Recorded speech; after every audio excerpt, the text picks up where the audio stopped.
Araw na nga po ng Martes sa mga nanay natin na may schedule ng Zumba. Nako, weather check po muna tayo. Grabe naman kayo sa mga nagsusumbo. Pwede naman sa loob ng bahay yan, di ba? Yung mga may schedule na lang ng laba. Ayan.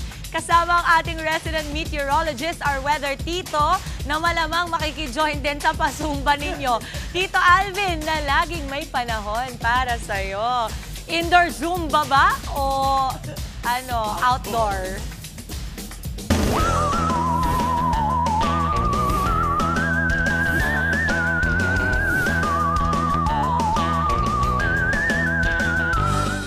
Good morning, Mama Dims, at good morning mga kapatid. Ulat panahon na po tayo for this Tuesday morning. Ako, Mama Dims, pwede naman tayo mag-outdoor Zumba ngayon at indoor Zumba na rin.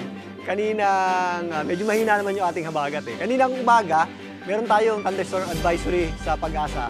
Umulan dito sa Metro Manila at sa ilang bahagi ng Zambales, Bataan at Cavite. Ito po ay mga localized lamang o yung mga isolated na mga pagulan o yung mga dagliang pagulan at hindi naman nagtatagal.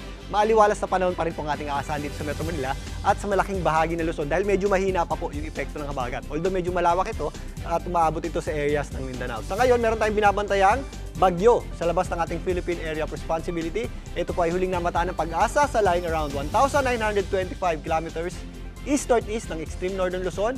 Ito po ay may taglay na lakas na hangin na umabot sa 55 kilometers per hour. Malapit sa kanyang gitna at minsan may mga pagbugsong umabot sa 70 kilometers per hour. Ito po ay medyo malayo na at nasa taas na ng ating PAR at hindi natin inaasahang pumasok sa ating Philippine Area of Responsibility.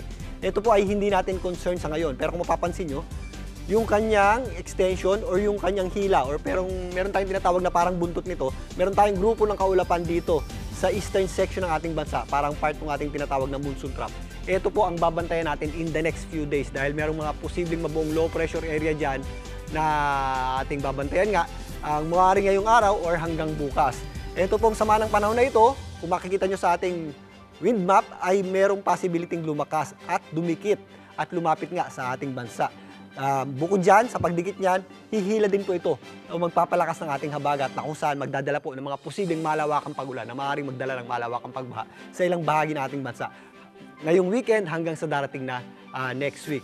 Kaya yan po ay ating patuloy na i-monitor. Sa ngayon, medyo mahina pa yung epekto ng habagat pero nag-i-extend po yan hanggang sa Mindanao. Dahil sa ating habagat, possible pa rin po yung ating mga pagulan at mga thunderstorms sa malaking bahagi ng Mindanao, particularly sa Zamboanga Peninsula, Northern Mindanao, kasama na po dyan ang Caraga. Mga isolated o localized na pagulan at thunderstorms naman ang ating aasahan sa natitirang bahagi ng Mindanao. Dito naman sa Visayas, mataas din po ang ating tsansa ng pagulan dahil sa ating habagat.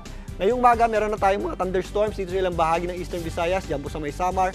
Dito naman sa Central Visayas, kasama po dyan ng Leyte, medyo mataas din po yung ating mga possibilities ng scattered o kalat-kalat na pagulan. Ganun din po sa mga areas ng Western Visayas, kasama po dyan ang isla ng Panay, maging dito sa area ng Negros. Meron din tayong mga inaasahang posibleng pagulan dyan po sa may area ng Palawan, epekto pa rin po ng ating habagat. Dito naman sa Luzon, maliban sa mga posibleng scattered o kalat-kalat na pagulan sa areas ng Occidental Mindoro, kasama na po dyan ang Romblon, maliwalas po ang panahon natin sa malaking bahagi na po yan ng Luzon. If ever may mga pagulan tayo, ito yung kadalasan nating natatanggap na afternoon showers at thunderstorms. Ganun din po sa Metro Manila, maaliwalas po ang panahon natin ngayong umaga. Although meron tayong thunderstorms kaninang umaga, magpapakita po ang ating araw. Magiging maganda ang sikat ng araw ngayong umaga hanggang tanghali. Pero pagsapit nga ng hapon, kung mapapansin nyo, nagiging maulap ang panahon natin at tumataas po yung ating tsansa ng pagulan at thunderstorms. Kaya again, sa mga lalabas ng bahay, magsusumba, ugaliin po ang pagdadala ng payong o anumang pananggalang sa ulan dahil magagamit natin yan, lalong-lalo na mamaya if pauwi na tayo. Bago na mga kapatid, ang ating araw po ay sumikat kaninang 5:35 ng umaga. At muli naman po yan lulubog mamayang 6:29 ng gabi. At yan muna latest sa ating lagay ng panahon. Muli, ako po ang inyong weather tito na laging may panahon para sa iyo.